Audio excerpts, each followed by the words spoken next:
Friends எல்லோருக்குமே வணக்கம். சாமந்தி செடிக்கு சீசன் ஆரம்பிச்சிருச்சுன்னே சொல்லலாம். நம்ம வீட்டில் வளர்க்குற சாமந்தி செடிகள் எல்லாமே இன்னும் கொஞ்ச நாளில் நல்லாவே பூத்து குலுங்க ஆரம்பிச்சிரும். நம்ம வீட்டில் உள்ள சாமந்தி செடிகளில் இருந்து கூட இந்த நேரத்தில் புதுசாக பதியம்லாம் போட்டு வளர்க்க ஆரம்பிப்போம். அப்படி இல்லைன்னா நர்சரியிலேருந்து புதுசாக செடிகள் வாங்கிட்டு வருவோம். ஆன்லைனில் கூட நாற்றுகளாக விற்கிறாங்க. நம்மளும் கிட்டத்தட்ட ஒரு மாதத்துக்கு முன்னாடி ஆன்லைனில் நாற்றுகள் வாங்கி அதை நடவு பண்ணி உங்களுக்கு வீடியோவும் கொடுத்துருந்தேன். ஆன்லைனில் வாங்கின சாமந்தி நாற்றுகள் நம்ம கையில் கிடைக்கும்போது நல்ல ஒரு ஃப்ரெஷ்ஷான செடியாக தான் கிடச்சிது. செடியை பற்றி எந்த குறையுமே கிடையாது. நடவு பண்ணும்போது அந்த வேரில் ஒட்டிக்கிட்டு இருக்கிற அந்த கோகோபீட் எல்லாத்தையும் இந்த மாதிரி க்ளீன் பண்ணிட்டு தான் நடவு பண்ணோம். நான் மண்கலவை தயாரிக்கிறத பற்றி கூட விளக்கமாக நான் வீடியோவில் சொல்லியிருந்தேன். மண் ஒரு பங்கு, உரம் ஒரு பங்கு, கோகோபீட் ஒரு பங்கு, அது கூடவே நைஸ் எம்சாண்ட் அல்லது ஆத்து மண் ஒரு பங்கு கலந்து மண்கலவை தயாரிக்கணும்னு கூட சொல்லியிருந்தேன். ஆனால் நம்ம ஏற்கனவே செடி வளர்த்த தொட்டியில் உள்ள பழைய மண்கலவையை தான் பயன்படுத்தினோம். அந்த மண்கலவை கொஞ்சம் ஒரு மிஸ்டேக்கான மண்கலவை. இப்போ அதை பற்றி நான் விளக்கமாக சொல்கிறேன். நம்ம கார்டனில் ஆடிப்பட்டத்துக்கு கொடியவரை போட்டு வளர்த்துக்கிட்டு இருந்தோம். பூ பூத்து காய்கள் கொடுக்குற தருணத்தில் இந்த கொடியவரை செடியை பிடுங்கி மாற்றி நடவு பண்ண வேண்டிய சூழ்நிலை ஏற்பட்டுச்சு. அதனால தான் இந்த தொட்டியில் உள்ள மண்கலவையை கொட்டி போட்டிருக்கேன் பாருங்கள். அதை கொட்டும் போது தான் இந்த பிள்ளைப்பூச்சியை நான் பார்த்தேன். இந்த பிள்ளைப்பூச்சி ஒரு மண்கலவையில் இருந்ததுன்னா அந்த தொட்டியில் வளர்கிற செடிகளை வளரவே விடாது. இதோட வேலை என்னென்னா மண் அப்படியே உழுதுகிட்டே போகும். உழுதுகிட்டுன்னா கிளறி விட்டுக்கிட்டே போகும். மேல் பரப்பில் பார்த்தா தெரியும், அந்த மண் அப்படியே கிளறி விட்ட மாதிரி இருக்கும். வெள்ளை வேர்களெல்லாம் வளர விடாது. அது எல்லாத்தையுமே கட் பண்ணிடும். அப்படி கட் பண்ணுறதுனால செடியோட வளர்ச்சி முற்றிலுமே தடைப்பட்டுரும். சின்ன நாற்றுகளாக இருந்தால் அது காஞ்சி போகிறதுக்கு கூட வாய்ப்பு இருக்குது. இப்போ நம்ம அதை தான் பார்க்குறோம். இந்த வகையான பூச்சிகள், அப்புறமா அதிகப்படியான சங்கு பூச்சிகள் ஒரு பழைய மண்கலவையில் இருந்ததுன்னா அந்த பழைய மண்ணை ஒரு வாரமாவது நல்ல வெயிலில் காய விடணும். அதுவும் நல்லா கிண்டி கிண்டி காய விடணும். அப்படி காஞ்ச அப்புறம் தான் மறுபடி நம்ம செடி வளர்க்க பயன்படுத்தணும். அப்படி காயப்படாமல் பயன்படுத்தணுன்னா இந்த பூச்சிகள் மண்ணில் இருந்து நம்ம புதுசாக நடவு பண்ணுற நாற்றுகளை அந்த வேரெல்லாம் கட் பண்ணி இந்த நாற்றுகள் பாதிப்புக்குள்ளாகும். இந்த பழைய மண்கலவையை வெயிலில் காய வைக்காமலேயே சாமந்தி நாற்றுகளை நடவு பண்ண வேண்டிய சூழ்நிலை ஏற்பட்டுருச்சு. காரணம் என்னென்னா, இப்போ மழை நேரங்கிறதுனால இதை வெயிலையும் காய போட முடியாது. ரெண்டாவது, இந்த நேரத்தில் சாமந்தி நாற்றுகளை நமக்கு டெலிவரி பண்ணிட்டாங்க. அந்த நாற்றுகளை நடவு பண்ணலைன்னாலும் அது ஒரு மாதிரி பாதிப்புக்குள்ளாகும். அதாவது வேர் பாதிப்புக்குள்ளாகும். வேறு மண்கலவையும் நம்மக்கிட்ட புதுசாக இல்லை. வேறு தொட்டிகள்லையும் வேறு வேறு செடிகள் எல்லாமே இருந்தது. அதனால் இதில் தான் நடவு பண்ணோம்.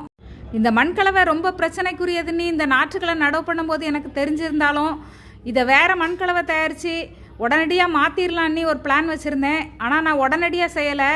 இப்போ கிட்டத்தட்ட 3 வாரங்கள் ஆயிடுச்சு. இப்போ நடவு பண்ண செடிகளோட நிலையை பார்க்கலாம். நடவு பண்ணும்போது நம்ம சாமந்தி நாற்றுகள் எல்லாம் இந்த மாதிரி இருந்தது. ஆனால் இந்த 3 வாரத்தில் எந்த செடிகளுமே காஞ்சி போகலை. நான் கொஞ்சம் கண்காணிச்சுக்கிட்டு தான் வந்துக்கிட்டு இருந்தேன். வர வர அந்த செடிகள் கொஞ்சம் வெளிர ஆரம்பிச்சிருச்சு, சாஞ்சி விழவும் ஆரம்பிச்சிருச்சு. இப்போ அந்த செடியை பார்க்கலாம். ஆன்லைனில் வாங்குகிற சாமந்தி நாற்றுகளை ஒரு நல்ல மண்கலவையில் நடவு பண்ணாலும் அந்த செடிகள் வேர் பிடிச்சி வளர்கிறதுக்கு கஷ்டம்தான் படும். ஆனால் நம்ம நடவு பண்ணதே அதை பிரச்சனைக்குரிய மண்ணில் நடவு பண்ணியிருக்கோம். இப்போ இந்த மண்ணோட மேல் பரப்பில் பாருங்கள், அப்படியே மண்ணை கிளறி விட்ட மாதிரி இருக்குது பாருங்கள்.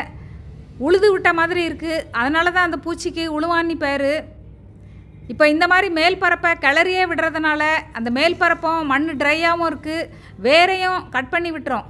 அதனால தான் இந்த செடிகளால் வேர் பிடிச்சி வளர முடியாமல் இந்த மாதிரி இருக்குது. இப்போ இந்த செடிகளை இந்த மண்ணிலேருந்து பிடுங்கி எடுத்துகிட்டு வேறு ஒரு நல்ல மண்கலவையில் மாற்றி நடவு பண்ணுறது தான் இந்த செடிகளை காப்பாற்ற முடியும். இந்த சாமந்தி நாற்றுகளை நடவு பண்ணுறதுக்கு மண்கலவை தயாராக வச்சுருக்கேன். இப்போ இந்த செடிகளை பிடுங்கி பார்க்கலாம். 3 வாரங்கள் ஆகி கூட வேறே இல்லை பாருங்கள். செடி பிழைச்சதே பெரிய விஷயங்கிற மாதிரி இருக்குது. அந்த வேர்கள் எல்லாமே பாதிக்கப்பட்டிருக்கு. ஸ்டெம்மும் கருப்பாக இருக்குது. இப்போ அந்த பாதிக்கப்பட்ட பகுதியை நம்ம கட் பண்ணி எடுத்துடலாம். இந்த செடியை நல்லா தண்ணியில் கழுவி எடுத்துருக்கோம். அந்த பூச்சியோட முட்டைகள் இந்த செடியில் ஒட்டிக்கிட்டு இருந்து நம்ம மறுபடியும் நடவு பண்ணுற மண்கலவைக்கு போயிடக்கூடாது. நம்ம அதெல்லாம் கவனிக்கணும். இப்போ இந்த மாதிரி பாதிக்கப்பட்ட பகுதி வரைக்கும் கட் பண்ணி எடுத்துடலாம். இதோட நடவு பண்ணாலும் இந்த இடத்துல மறுபடி வேர்கள் வராது. இப்போ எப்படி நம்ம பதியம் போடுவோமோ அதே முறையில் இந்த ஸ்டெம்மை துளிர்க்க வைக்க போகிறோம். இது நல்லா பொழைச்சி வந்துடும். ஏன்னா நம்ம சாமந்தி செடிகளை பதியம் போட்டோம்னா 10 நாளையிலே நல்லா வேர்கள் விட்டுரும். ஏற்கனவே ஒரு பச்சை முல்லை செடி நடவு பண்ணியிருக்கேன் இந்த குரோ பேக்கில். அதிலே சைடில் இந்த செடிகளை நடவு பண்ணிடலாம். இது சீசனுங்கிறதுனால சீக்கிரமே வளர்ந்து பூக்கள் கொடுக்க ஆரம்பிக்கும். அதுக்கப்புறமா வேறு பெரிய தொட்டிகளுக்கு கூட மாற்றி நடவு பண்ணிக்கலாம். ஒவ்வொரு செடியும் பாருங்கள் வேறு எந்த அளவுக்கு பாதிக்கப்பட்ட நிலையில் இருக்குன்னு. எல்லா செடிகளுமே இதே முறையில் பிடுங்கி நல்லா இந்த செடியை ஃபுல்லாக கழுவிட்டு பாதிக்கப்பட்ட இடத்தெல்லாம் கட் பண்ணிவிட்டு அந்த தொட்டியில் நடவு பண்ணிட்டேன். இப்போ நம்ம ஃபுல்லாக நடவு பண்ண அப்புறம் பார்க்கலாம். இப்போ நம்ம நாற்றுகளை இந்த மாதிரி நடவு பண்ணி முடிச்சிட்டோம். இந்த நாற்றுகளோட வளர்ச்சியை வர்ற வீடியோக்களில் நான் கொடுக்குறேன். இன்னும் 2 செடிகளை வேறு தொட்டியில் தனியாக நடவு பண்ணியிருக்கேன். ஏன்னா இதுக்கே இடம் சரியாக இருக்குது. இப்போ நம்ம கார்டனில் இருக்கிற வேறு சாமந்தி செடிகளெல்லாம் பார்க்கலாம். எல்லாமே பூக்கிறதுக்கு தயாராக இருக்குது பாருங்கள். மொட்டுகள்லாம் எவ்வளோ வச்சுருக்கு பாருங்கள். இதை பார்க்குறதுக்கே ஹாப்பியாக இருக்குது. இங்கே பாருங்கள், இது மலர ஆரம்பிச்சிருக்கு. இது நல்லா மலர்ந்தப்புறம் நல்ல ஒரு பிங்காக மாறும். இது ஆரஞ்சாக மாறும்.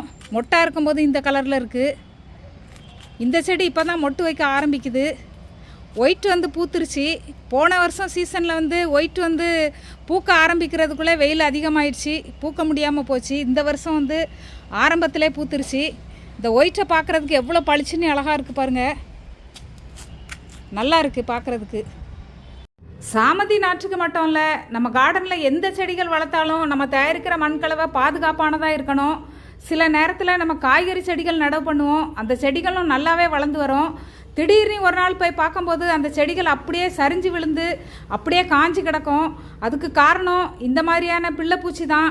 சங்கு பூச்சிகளும் நம்ம செடி அந்த மாதிரி தான் சின்ன நாற்றுகளை கட் பண்ணிவிடும். இந்த வகையான பூச்சிகளை தொட்டிக்கு வந்தப்புறம் கட்டுப்படுத்த முடியாது. அதை வர்றதுக்கு முன்னாடியே நம்ம முன்னெச்சரிக்கை நடவடிக்கையாக அந்த மண்கலவையை நல்ல ஒரு பாதுகாப்பானதாக நம்மளால் தயாரிக்க முடியும். இந்த வீடியோ உங்களுக்கு பிடிச்சிருக்கோன்னு நினைக்கிறேன். பயனளிக்கும் விதத்தில் அமைஞ்சிருக்கோன்னையும் நான் நம்புகிறேன். நீங்களும் அப்படி நினச்சிங்கன்னா நம்ம சேனலை சப்ஸ்கிரைப் பண்ணுங்கள், உங்கள் நண்பர்களுக்கெல்லாம் ஷேர் பண்ணுங்கள். மறக்காமல் உங்கள் கருத்துக்களை கமெண்ட் செக்ஷனில் பதிவு பண்ணுங்கள். நன்றி, வணக்கம்.